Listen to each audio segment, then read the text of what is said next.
Hello and welcome to this edition of A Page from History. I am Nilanjan Mukhopadhyay. A quarter of a century ago, a man-made geographical feature that had defined post-war Europe vanished with an abruptness that had no parallels in history. For almost 3 decades prior to this, the Berlin Wall was symbolic of the Iron Curtain between democracy and communism during the years of Cold War. Despite being a symbol of the world where people were forced to live in their own little cubicles, it probably still served a purpose. The American President John F. Kennedy told his aides that it was not a very nice solution, but well, a wall is a hell lot better than a war.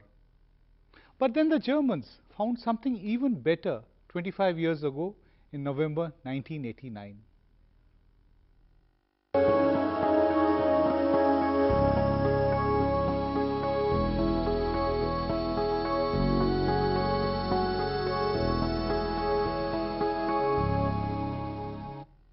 The fall of the Berlin Wall was merely the highlight of a year of extraordinary political drama.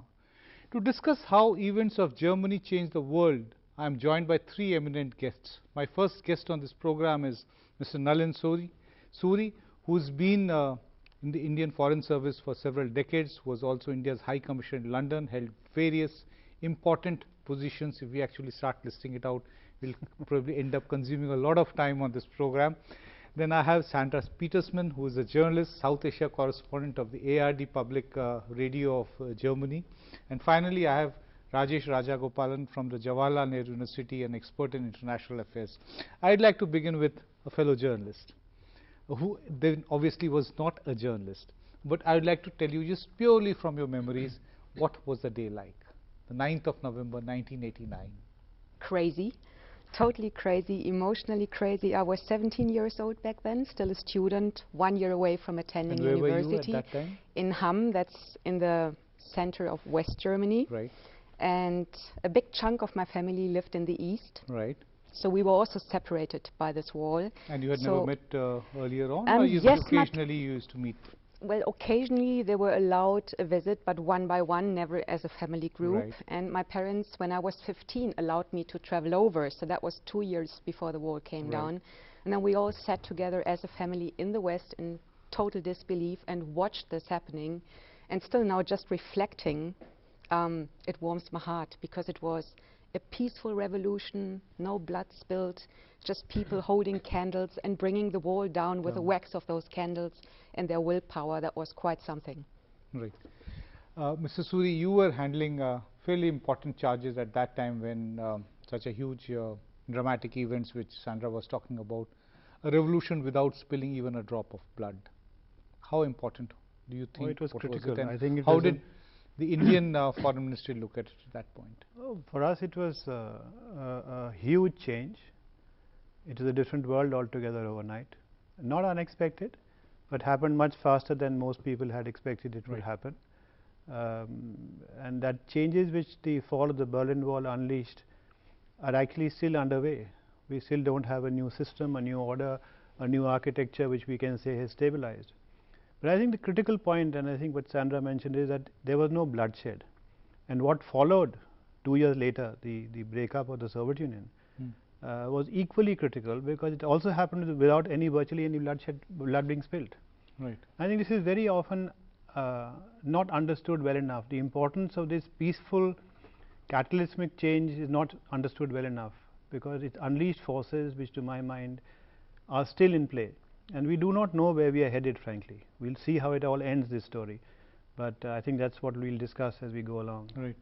Rajesh Rajagopalan, as an academic, somebody who's studied Europe very keenly, how important do you think was the fall of the Berlin Wall, and what kind of an impact do you think it had on an immediate basis?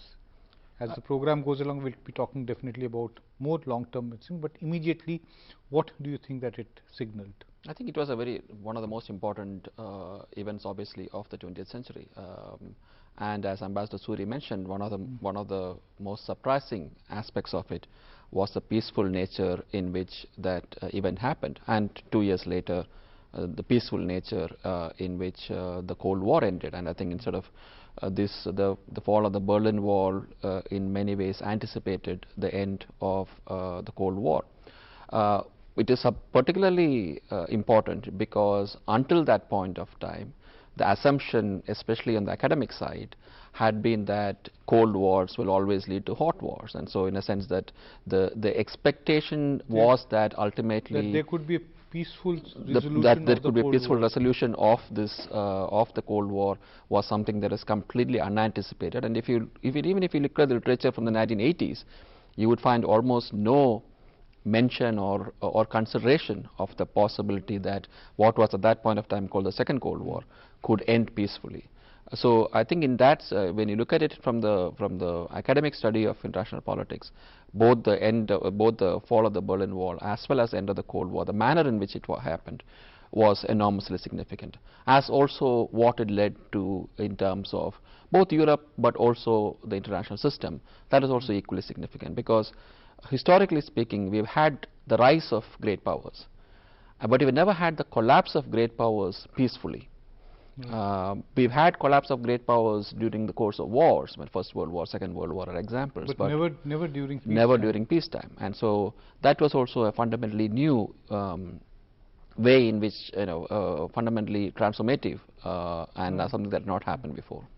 I think that's a very important point, Sandra, which Rajesh Rajagopalan says, that during peacetime you have never previously witnessed the collapse of big superpowers. Now, going back to what was happening in Germany, you said that 2 years prior to the fall of the Berlin Wall, you had traveled east. I would want to get from you the sense of what was happening in Germany in terms of the thinking of the people. Was there some kind of an emotional or a mental build-up before the wall, or that was demolished? Or do you think that it actually happened very dramatically and you were not really expecting it at that point?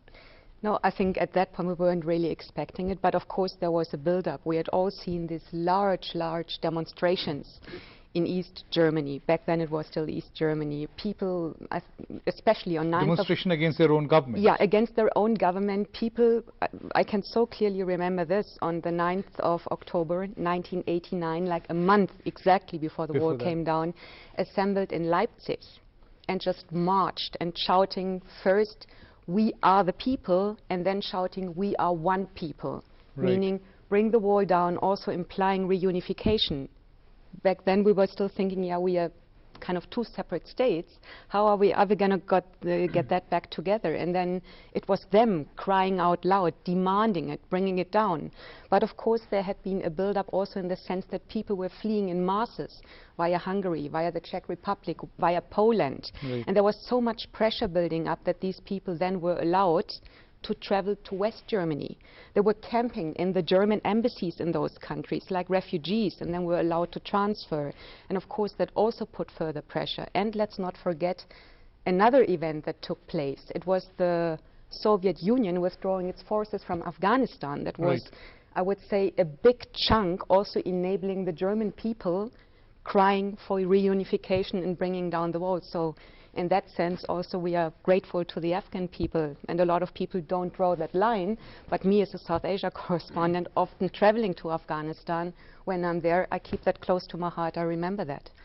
But emotionally in Germany, yes, I think a lot of people wanted reunification, but they were also overpowered by the speed. And people, I think, hadn't really a clear vision of what to think and what to do, because history was just unfolding itself so quickly. We had separate states, separate kind of thinking, separate school curriculum, separate academic curriculums, different ways of thinking about world affairs, about democracy, different constitutions, different kinds of cars, different kinds of food in a big way.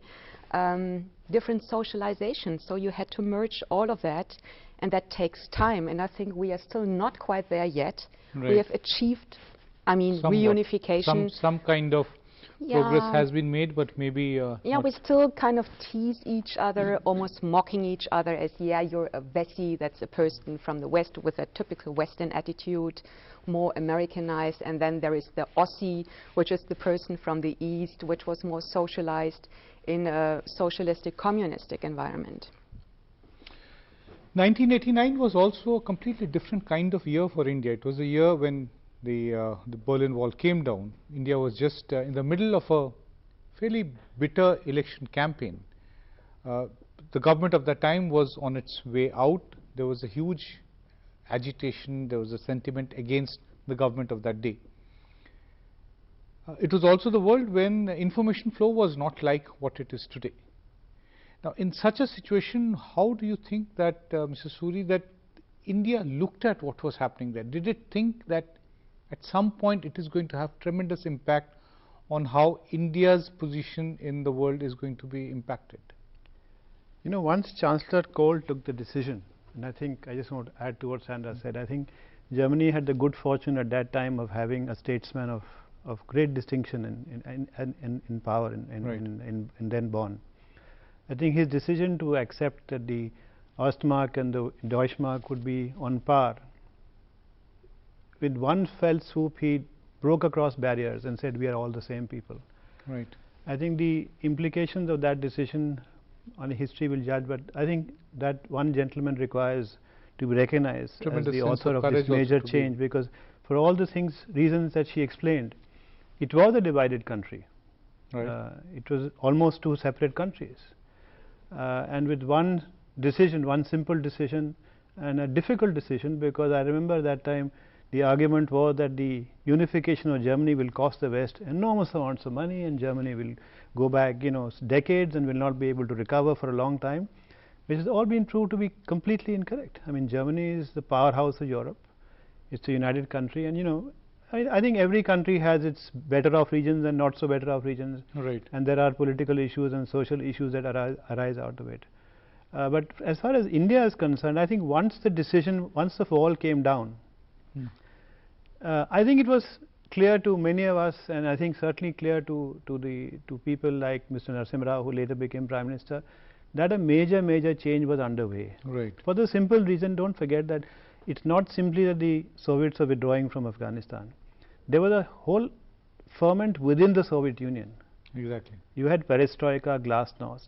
You had then in process the beginnings of the new Union Treaty, where the constituents of the Soviet Union were demanding more power. Right. And irrespective of whether the Soviet Union had collapsed in December 91 or not, the new Soviet Union, had there been a new Union Treaty, would have been a completely different animal, a different country. So I think the fact that the whole world was looking at a major change, I think was clear once the wall fell. Right. Because the speed of events after the wall fell was so dramatic that I think that was unexpected. That was completely unexpected, and that is what actually caught people completely unaware, and that is what probably made headlines and continues to make headlines. We are talking about the fall of the Berlin Wall that was officially called by the East German authorities as an anti-fascist protection rampart. West Germans, of course, often called it the Wall of Shame. Rajesh Rajagopalan's point that I am talking about, that the Second World War ended in 1945, but it was more than a decade and a half before the Berlin Wall came up. There definitely were barriers, but not permanent of the kind of symbolic value which the wall eventually came up to acquire. Do you think that some other way could have been chalked out by the superpowers working out so that it did not become such a huge symbolic divide? No, I think given the circumstances of that time, I think Kennedy was right that a wall was better than a war, because you should remember that there were several crises over Berlin, and the nature of Berlin, especially between 58 and 61, between 58 and 60, even in the 40s, late 40s, there were crises over Berlin. And you would remember that famous photograph of a US tank and a Soviet tank facing off against each other on that single road that connected Berlin to some of the western iconic pictures, you know, which continue precisely. to haunt everyone. So maintaining the status of Berlin, the way the city was divided between the four victorious powers, and Berlin being part of the eastern zone in a sense, all of that, the complicated nature of that geographical arrangement, was such that it was not going to, it was very difficult to manage that. And I think sooner or later there was going to be some kind of a problem which could potentially have escalated into a shooting war.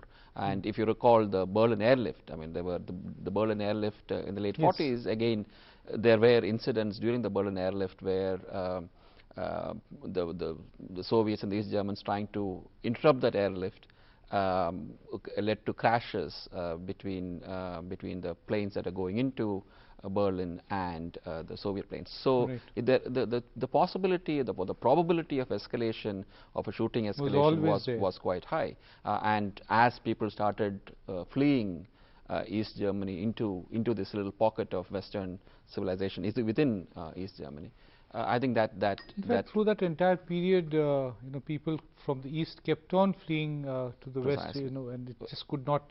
East German authorities could never really contain it. So in a sense, it was a situation where this was not the best solution, but this was a solution that, despite all the Western rhetoric against it, Kennedy's, as well as, of course, Reagan's famous appeal to Gorbachev to pull down this wall and so on. Nevertheless, it was a practical solution that I think benefited both the West and the East in that confrontation. Right.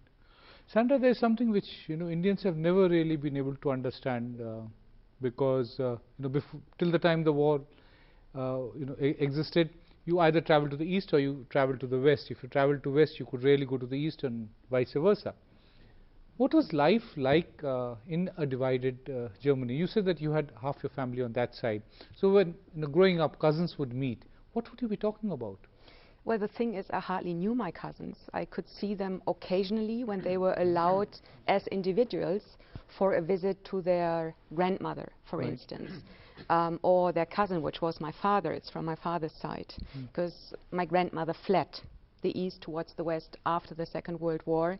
My grandfather back then was a prisoner of war in France, and he basically, through letters, asked her, please come to my hometown, which is where I later on was born. And she did that, marching through the night, hiding during daytime with 2 kids, and that's how the Western family came into being. The Eastern family stayed on, Eastern part of the family, and I, being a youngster, teenager of 15 years, was allowed by my parents to travel. They sent me alone.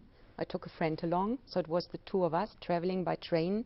And then as you approach the border, train is stopped, and there are all of a sudden soldiers walking through the train, checking everything, unpacking my entire luggage, looking for books, newspapers, music, things that were not allowed to be taken from the West to the East. Kids there in the East grew up with different music, different TV programs. A lot of your stuff was confiscated? No, because I was warned of what to take along and what not to take along. Nobody wanted to jeopardize. So I basically took some clothes, some coffee, some fruits, because certain fruits they couldn't get in the East, like, for instance, bananas, huge thing, very difficult to obtain in the East. And then eventually, when that was over, pounding hard, because it was my first time to encounter a soldier with a machine gun. I had never been so close to somebody with a weapon before. Of course, that rattles you a bit. And then you see this border, which is so fortified that you really think that looks really hostile. I'm not your enemy. And this was not you were not in Berlin. You were going to the I went through a different. I went through. Yes, we always talk about the Berlin Wall, but it was a much bigger fortification. It was a much bigger wall through the entire country. Yes, exactly, it was. So as I approached then my family's place at the Baltic Sea, a small place called Stralsund, there I met for the first time most of my cousins. And it was a big hello, and it was more about getting to know each other and figuring out who is who, and you find things that you can talk about. But one issue I can clearly remember, and that is maybe indicating that we in fact did live in different worlds or in a world apart, the issue of HIV/AIDS, which had just arisen big time in the West. It was a huge issue, but in the East they were completely unaware of it.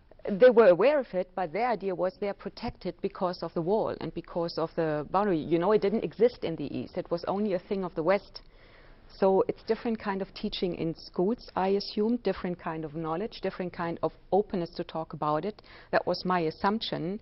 But I can so remember me arguing, but a virus doesn't know boundaries and it doesn't know the Berlin Wall, a virus jumps anywhere, and them saying, no, we are protected. So just to give you an idea. So this kind of insulation which Sandra is talking about, you have spent, you know, years in, you know, on the other side of the Iron Curtain, you know, worked at various places, including in Poland.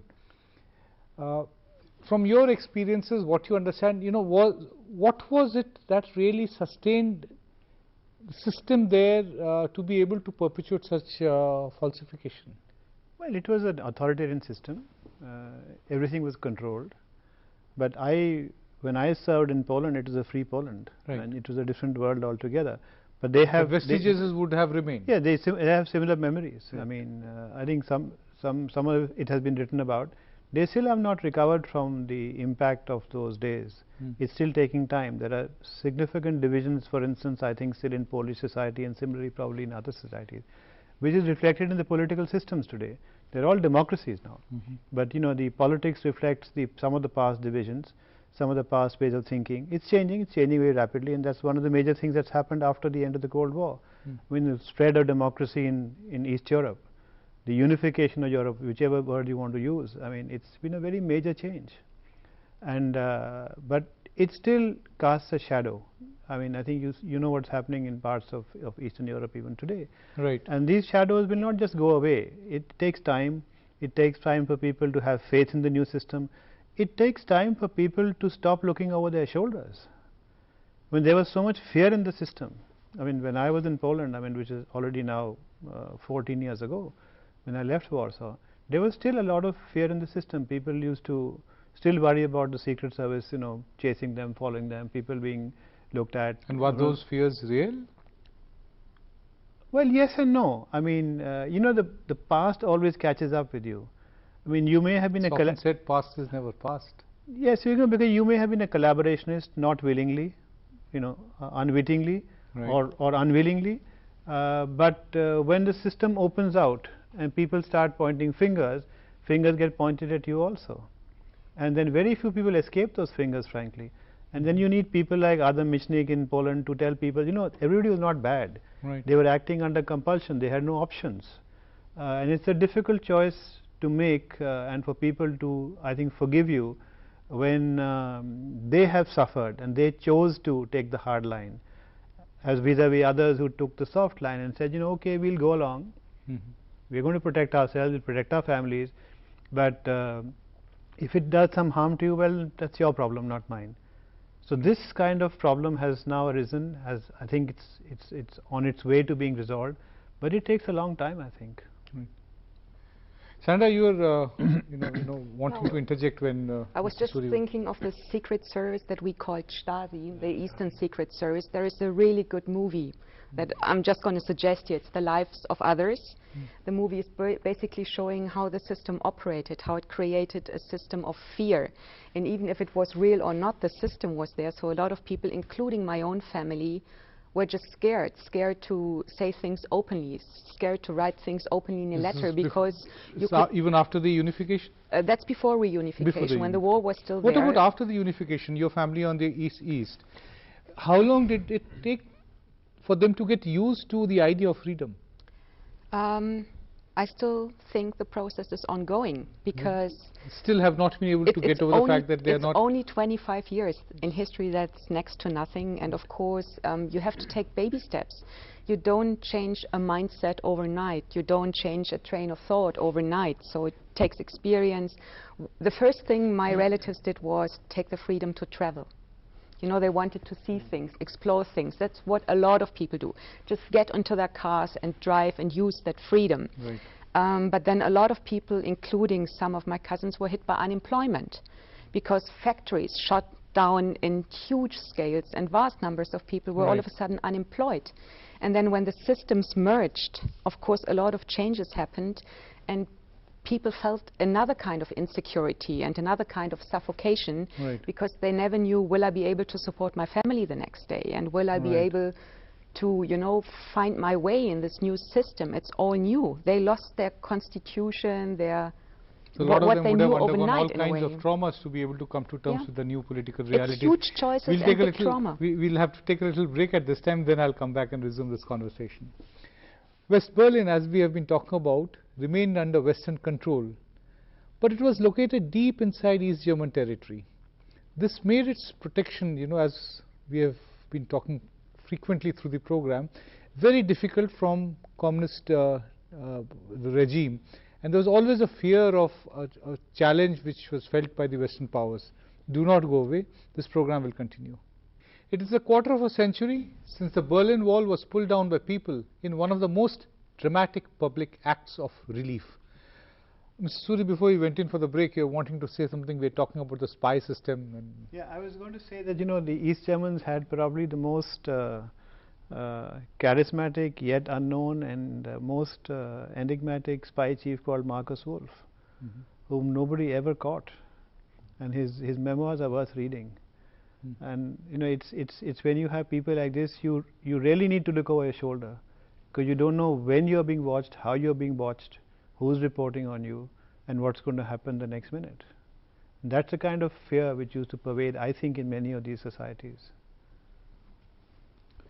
talking about surveillance and talking about secret services, you know, that was once one of the major hallmarks of the entire the Soviet system, and that is what possibly led to one of the main factors which led to its demise, if one can use that word. Yes, I think, you know, those of us living in democratic societies cannot fully understand all the contours of totalitarian systems. And of course, the East German case was special because you had the Stasi, which was a peculiar beast all by itself, in the sense that it had they recruited family members to spy on each other. So you know, but that is a feature of most totalitarian systems. And I think one of the reasons for the kind of popular upsurge that happened all across Eastern Europe that year and the year following that was because of the nature of that totalitarian system. So you had this tremendous upsurge that was a rebellion as much against the system as much as against that kind of surveillance. But that surveillance also had some unintended consequences, which was that the popular sense of what the West was and what liberalism was a very mythical sense of what the West was. I mean, the notion of freedom was much more mythical than what actually the West really was. I mean, so in a sense, you had people in the East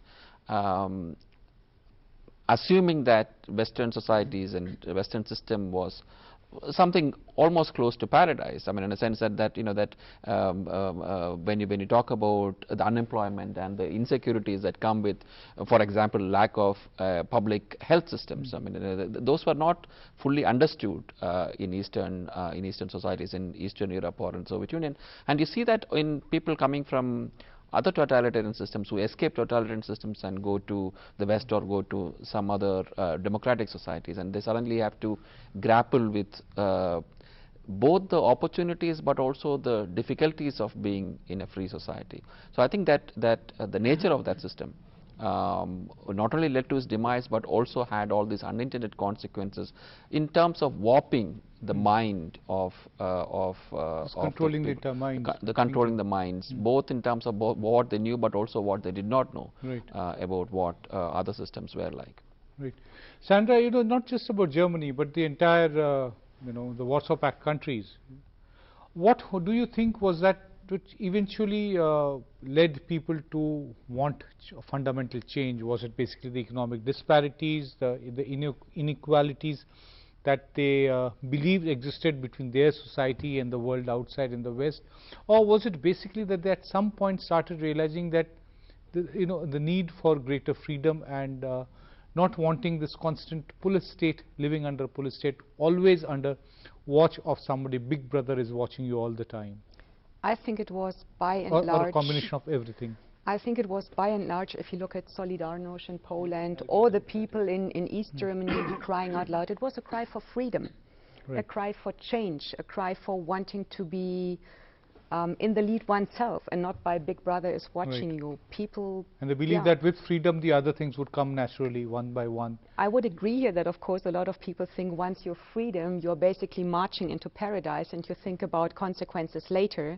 For now, it was, you know, let us go, let us be the people, let the people have the choice, and people just, you know, before that it was small informal groups in Germany, mainly under the roof of churches, especially the Protestant church in East Germany, which was one of the few areas where people could sort of freely assemble, but all of a sudden they came out, they dared to take up candles and march and cry, we are the people.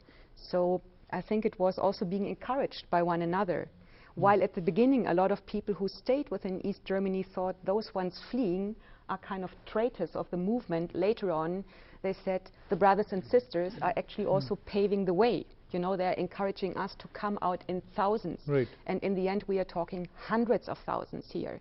And this big movement, crying for freedom, I think, was what united a lot of people in Eastern Europe at that time, or belonging to the Eastern Bloc in Poland, in Hungary, in the Czech Republic. Right. So when we actually talk about the end of the Cold War, we talk about you know, the fall of the Berlin Wall and then the eventual disintegration of the Soviet Union. Basic question that arises is that did Gorbachev anticipate what was happening to introduce you know, glasnost and perestroika, or do you think that you know, if he decided to take these steps mainly because he wanted to go down in history as a very wise man and not somebody who was forced and coerced into doing what would eventually have happened if he had not initiated those steps? No, I think it's unfair. I think glasnost and perestroika started before Gorbachev. Right. Actually, I think the problem was that you had a succession of short-term general secretaries of the CPSU. After Brezhnev died, you had Chernenko, and then you had Yuri Andropov. You know, and everybody, I mean, it's an argumentative statement.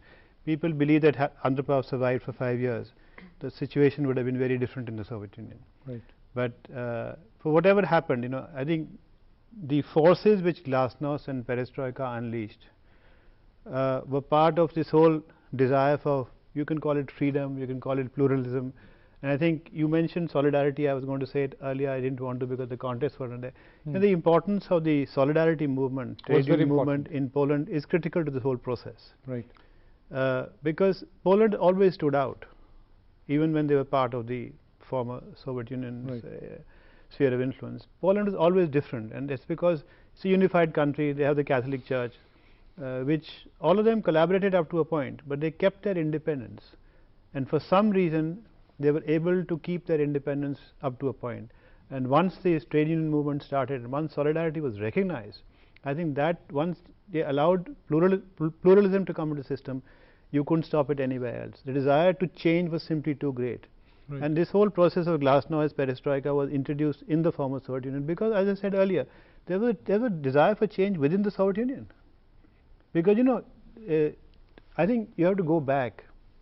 You have to go back into this whole process of how the Cold War evolved in Europe. Right.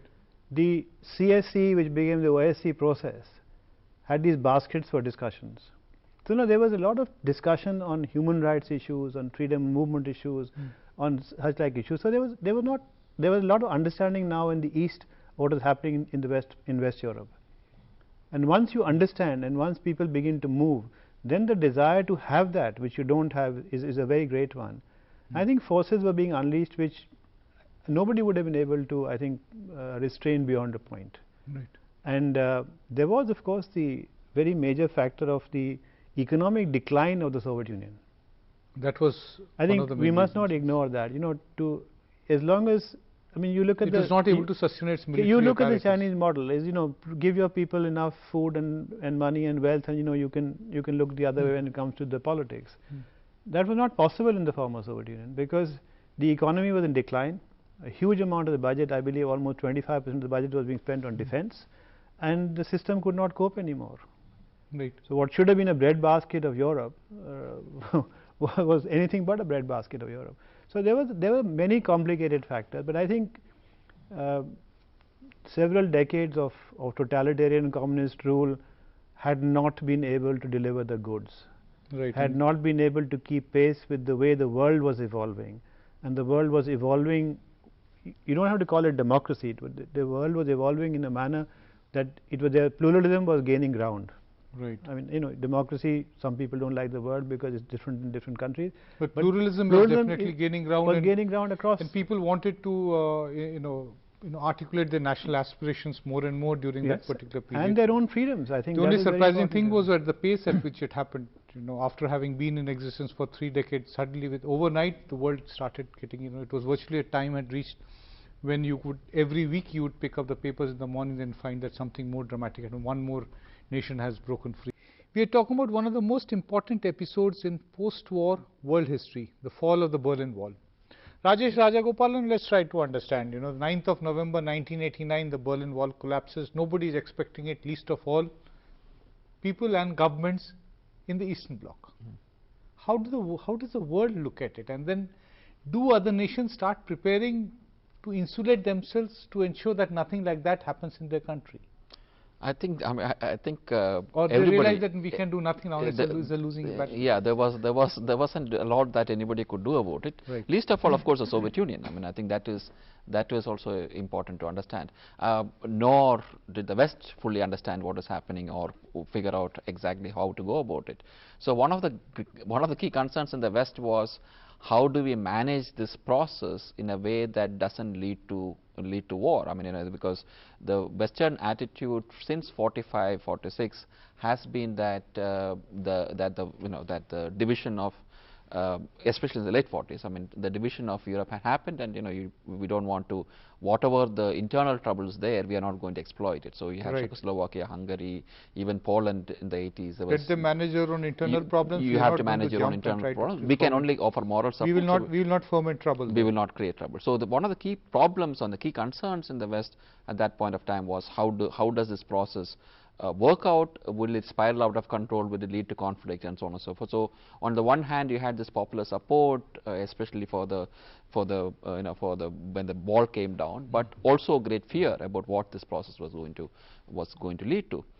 Now, if you move farther away, I mean, if you look at India and the developing world, it was both astonishment, but also the astonishment, I suppose, was common to everybody, but also great concern. I think we in India, of course, I think where we had plenty going on internally, that we weren't, I don't think, paying as much attention as we should have been to that at that period of time. But in much of the rest of the third world, there was significant anxiety, because one of the pillars of the Cold War system, which for all of its flaws, it also had significant benefits for the developing world, which was that definitely a great bulwark against the West. Against the West, but more importantly, it was also that because you had these two great powers fighting, the third world had a significant, that itself was a significant source of autonomy for the third world. You could play one off against the other, and suddenly that was gone. And so in the 1990s, they had to redefine its relationship with the West, and they had to find their own space and sense of identity in a changed world. Precisely. How did India do it? India, I think, managed it much better than a lot of countries did. You can hear that in the complaints, for example, from the Pakistanis, I mean, the 1990s, that it was India that was on the wrong side, but suddenly it is India that is being courted by the West. It was Pakistan that supported the United States in Afghanistan, but Pakistan was being ignored as soon as the Afghan crisis was over, and so on.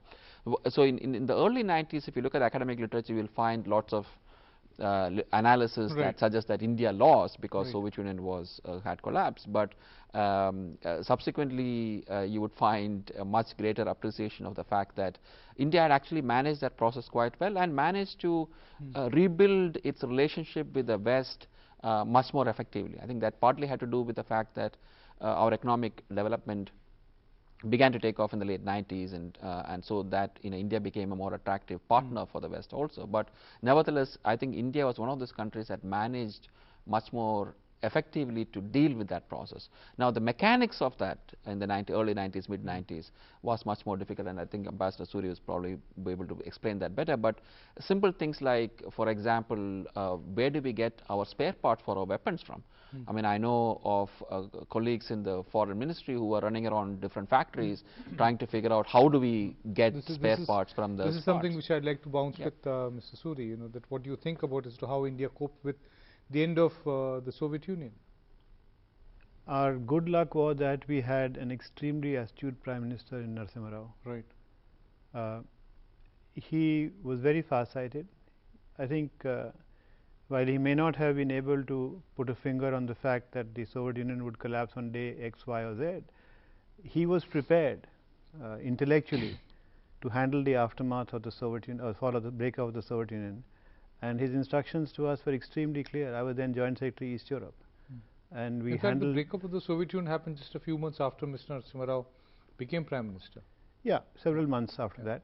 But you know, he you know, people say he didn't take decisions. He took very quick and very clear decisions, and we moved back into the space that had been vacated, whether it was the countries of East Europe or whether it was the former republics of the Soviet Union, which now are independent countries.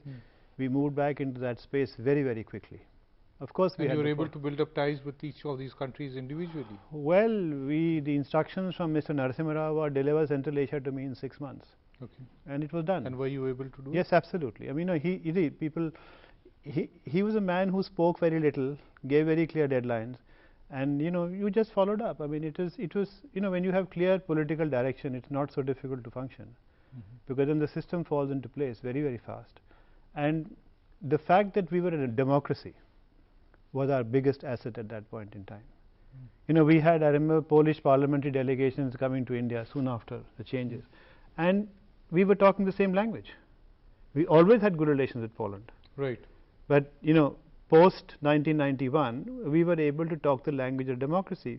We were able to talk the language of pluralism, Okay. and it was very easy for us to move back into the space, because even when they were under the Soviet sort of umbrella, we had good relations with each of the countries of East Europe, including East Germany. Right. You know, we had a separate embassy over there. So it was difficult, because a lot of our, particularly on our defense side, a lot of the equipment is coming from the Soviet Union, former Soviet Union. Still, a lot of it does come from Russia, but we were able to manage that situation reasonably well. And so far as the economic relationship was concerned, please remember, it was not a very major relationship. The rupee trade arrangement was never a very the fundamental building block of India's foreign trade. It was always free trade. So for us, the trade side was not so difficult, but it also gave us enormous flexibility, which we had begun to lack, not because we were in any camp, but because the world believed we were in one camp. Right. Now, you know, this is the unfortunate reality. So actually, people don't seem to realize that for us, the breakup of the Soviet Union, the end of the Cold War, gave us back our entire independence of decision making in foreign policy, which we always retained, but which some countries in the world began to believe we did not have. So you know, it was not so difficult for us in the political sense. Yes, we had several areas of difficulty. So probably the breakup of the Soviet Union, you know, was a great enabler for India's foreign policy. It was not an enabler. Look, it's made life difficult for all foreign offices, because you know, the Cold War was a very convenient state of affairs for everybody. You knew where you stood. Once in a while, you had to take a position. India never ran into that problem, because we took a position irrespective, Right. like we do today. You know, and then we get pilloried by whichever side doesn't like our position. That's fine. That's par for the course. But the uncertainty of operating today, the need to be nimble-footed, the need to have multiple coalitions, the need to have issue-based alliances is now the name of the game. So you know, today running foreign policy or running any policy in the world is far more complicated and complex. Right. In terms of what was happening in Germany, you know, we're talking. Let's try to understand that how do one set of people who have been denied political participation, you know, from East, they've been virtually denied political participation, lived under a totalitarian regime. After unification, during elections, how do they start articulating? Did they start, you know, articulating their political belief, their political choices? What happened? Were they prepared for it? I think they were. They took initiative. At the beginning, you saw this movement of roundtable discussions. There were calls for, let's have a national constitutional assembly. But then again, time was quicker, and we ended up sharing the West German constitution as one German constitution. And if you look at our, let's call it the political personnel today, you see Chancellor Merkel, Angela Merkel, hailing from the East. You see our president, Joachim Gauck, hailing from the East. One of the characters back then who was also part of the movement of November 1989. So if you look at that, I would say, yes, not mission accomplished, but we have come a long way, though it has only been 25 years. For Germany, I think I would like to raise a different point, and that takes us back to what you said at the beginning, that we still need to look for a new order and have to find our way in that new order. Germany, like India, is looking for a place in the Security Council of the United Nations. We both want to do that together, joint hands. Germany definitely has a much more important role within Europe also than what was there before. I mean, if you look back, Germany, especially the western part of Germany, was always associated, and rightfully so, we have to carry that responsibility, with what happened in the Second World War, the crimes against humanity, the genocide committed against the Jews and other people. So that is something that also defines us as a people and will forever define us in future. And I think the Berlin Wall and the Cold War are also a direct consequence of what happened in the Second World War. Now, if we're looking at modern Germany today, we do have that shared history, and we have become, I would call, a by and large Pacific nation. We do not want to use force. Whenever, international conflicts require Germany to send out troops, like in Afghanistan, it's a huge debate. It's not a given. It's really a huge parliamentary struggle. You see demonstrations in the street because people do not want it. And so now we need to define, as a unified Germany, our role in this global world that sees more and more conflicts. I think as of now, maybe like India, we do not know how much international responsibility or responsibility to protect we really want to carry as a nation. So that's the question that has been left unanswered yet. Rajesh Rajagopal, that's a fairly innovative thought which Sandra has given. I would like your reactions on it. Yeah, I think many of the countries around the world are still trying to cope with what happened during those 2 years, because it fundamentally transformed the international system. Whenever countries rise, whenever great powers rise, as China is today, you have time, because this is always a long process. China's has been a fairly rapid process, but even then it's taken a couple of decades. But what happened in those 2 years was that suddenly one of the two key powers of the world collapsed, and one was left standing. So this was something that happened very rapidly, and it was, in other words, it was not the gradual rise of the United States. It was suddenly that the US was left standing all by itself, and so everybody had to grapple with that almost overnight change, and it is still taking time to for others to sort of deal with it. So, for example, Germany, and it's not just Germany, I think it's all of Europe. All of Europe is still trying to sort of understand what their security considerations are, what the international relations are, because they still haven't gotten out of the shadow of the Cold War, because the United States still provides much of the security for the region. In the future, it is possible to imagine that if the US were to relatively become even weaker over the years, then European countries, European Union, maybe Germany, all these individual powers might have to shoulder much more of their own burden. In which case, I think they would become, as we say about Japan, a normal nation or a normal continent, and with all of the normal problems that accompany that process of normalization. But they still are not normal, because they are still protected by that umbrella that came from the Cold War. And I think until that period is over, or maybe another generation or two, we are still going to have to deal with this sort of abnormal situation in Europe. Well, I think that's well said, and on this particular note, it's time for me to wind this program. It's really been wonderful to talk about something which is really very important and actually defined the last 25 years, and maybe it will continue to define for at least a long time to come. Thank you very much for coming and joining me on this program. The world was indeed a different place when the Berlin Wall existed but in a matter of few hours everything changed. The world is surely not the perfect place to live in. We have left behind many conflicts, but new confrontations also face us. The fall of the Berlin Wall was the end of a process, but it was also the beginning of a new innings of many important other chapters. Some of the players of the past changed or faded into history. Others have remained as dominant as they were previously. We hope this program has enabled you to be better informed on this monumental episode and chapter in global history.